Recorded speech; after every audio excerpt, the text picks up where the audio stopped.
मुस्लिमों ने दिया योगी को जीत का ब्रह्मास्त्र, लगा बीजेपी के हाथ मिशन 2027 का हथियार। विपक्ष भी देखकर हैरान, क्या पलट जाएगा सियासी गुणा गणित। जिस मुद्दे पर बीजेपी को घेरने की तैयारी, उसी मुद्दे पर योगी ने जमा दी पकड़। अखिलेश यादव के लिए बढ़ सकती है नई टेंशन, क्या दिखेगा मैदान में असर। ये सवाल अब अहम हो गया है क्योंकि योगी के हाथ ऐसा जीत का हथियार लगा है जिसने विपक्षी खेमे में हलचल मचा दी है। क्योंकि जिस सियासत में कई बार ऐसा होता है कि विरोधी जिस तीर को छोड़ता है वही तीर घूमकर उसके अपने खेमे को परेशान करने लगता है। इस वक्त यूपी की सियासत में ऐसा ही नजारा दिखाई दिया है क्योंकि 2027 विधानसभा चुनाव से पहले सपा पीडीए यानी पिछड़ा, दलित और अल्पसंख्यक समीकरण के सहारे चुनावी लड़ाई की तैयारी कर रही है।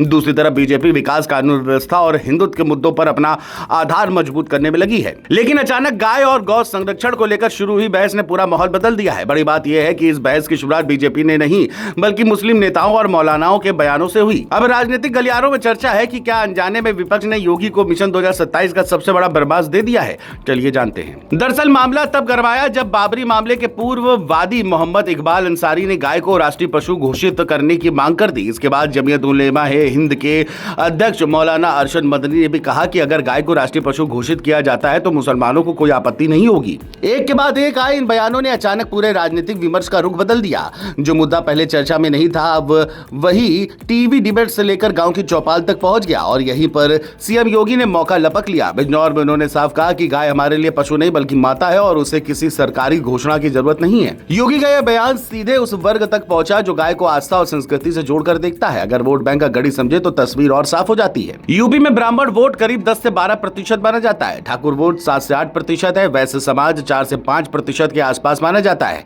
इसके अलावा गैर यादव पिछड़ा वर्ग 30% से ज्यादा आबादी का बड़ा हिस्सा है। बीजेपी पिछले कई चुनावों से इन वर्गों को अपने साथ जोड़ने में सफल रही है। राजनीतिक विश्लेषकों का मानना है कि गाय और गौ संरक्षण का मुद्दा इन वर्गों में भावनात्मक असर रखता है। यही वजह है कि बीजेपी इस बहस को अपने पक्ष में जाते हुए देख रही है। उधर समाजवादी पार्टी की पूरी रणनीति पीडीएफ फॉर्मूले पर टिकी हुई है। यादव वोट करीब 9 से 10% और मुस्लिम वोट लगभग 19 से 20% माने जाते हैं। यही सपा की सबसे बड़ी ताकत मानी जाती है। लेकिन गाय को लेकर शुरू हुई बहस ने विपक्ष के लिए असहज स्थिति पैदा कर दी है क्योंकि इस मुद्दे पर खुलकर विरोध करना राजनीतिक जोखिम माना जाता है। वही समर्थन करने पर बीजेपी को फायदा मिलने की संभावना रहती है। यही कारण है कि विपक्ष बहुत संभल कर बयान दे रहा है। लेकिन राजनीतिक तौर पर नुकसान ये हो रहा है कि चर्चा अब पीडीए से हटकर गाय और गौ संरक्षण पर पहुंच गई है। यही नहीं, शंकराचार्य, अभिमुक्तेश्वरानंद की यात्रा और कई संतों के बयान भी इस मुद्दे को और बड़ा बना रहे हैं। अयोध्या के संतों से लेकर कई धार्मिक संगठनों ने योगी के बयान का समर्थन किया है।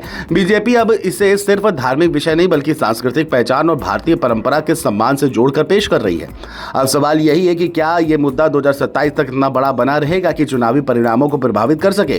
क्या योगी आदित्यनाथ इसे अपने पक्ष में पूरी तरह मोड़ पाएंगे और क्या अखिलेश यादव को अपनी रणनीति में बदलाव करना पड़ेगा। इन सवालों के जवाब अभी भविष्य के घर में है। लेकिन इतना जरूर है कि जिस बहस की शुरुआत मुस्लिम नेताओं और मौलानाओं के बयानों से हुई थी वही बहस अब बीजेपी के लिए चुनावी ताकत बनती दिखाई दे रही है। राजनीतिक गलियारों में यह भी चर्चा है कि मुस्लिम नेताओं ने जो मुद्दा उठाया उसे योगी ने तुरंत लपक लिया और मिशन 2027 की लड़ाई में वही मुद्दा बड़ा हथियार बन सकता है।